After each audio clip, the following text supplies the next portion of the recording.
Washington sea turtles are lumbering back from the brink of extinction, a new study says. Scientists found more populations of the large turtles improving than declining when they looked at nearly 60 regions across the globe. That's a big change from a decade or two ago, experts said.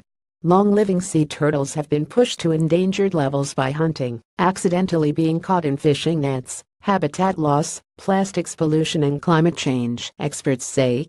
But massive efforts to save the egg-laying turtles by changing fishing nets and creating protected and darkened beaches are working, said study lead author Antonios Mazaris, an ecology professor at Aristotle University of Thessaloniki in Greece.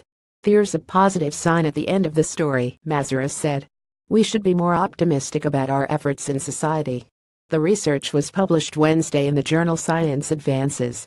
There are 7 different species of sea turtles, all but one endangered. The slow creatures live for several decades, with some species weighing about 100 pounds and others well over 1,000 pounds. Mazaris pointed to Hawaiian green sea turtles, once in trouble 40 years ago, as story of success. Maybe too much success. They have more turtles than they know what to do with, said Roderick Mest, a sea turtle advisory group co-chairman at the International Union for Conservation of Nature, which determines the global list of endangered species. Tourists seeking sea turtles create traffic problems and fishermen complain the creatures get in the way, said Mest, who wasn't part of the study, and is president of the Oceanic Society Advocacy Group. He added it's a good problem to have.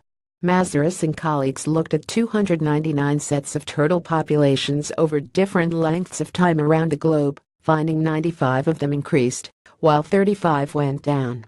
The rest didn't change or there wasn't enough data. There were increases in North and South America on the Atlantic coast, but setbacks in the Asia-Pacific region.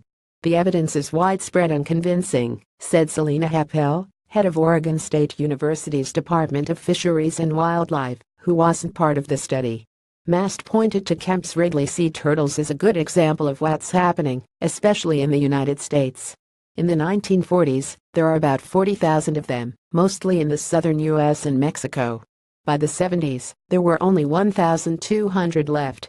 The U.S. and Mexican governments changed laws, fishing practices and set aside dark, quiet areas for turtles to nest. That population is increasing by about 10 to 15% annually, Mast said. That's good, but he said they remain critically endangered. Sea turtles are bellwethers. They're flagships that we use to tell the story of what's going on in the oceans, Mast said. And that's why people should care about turtles.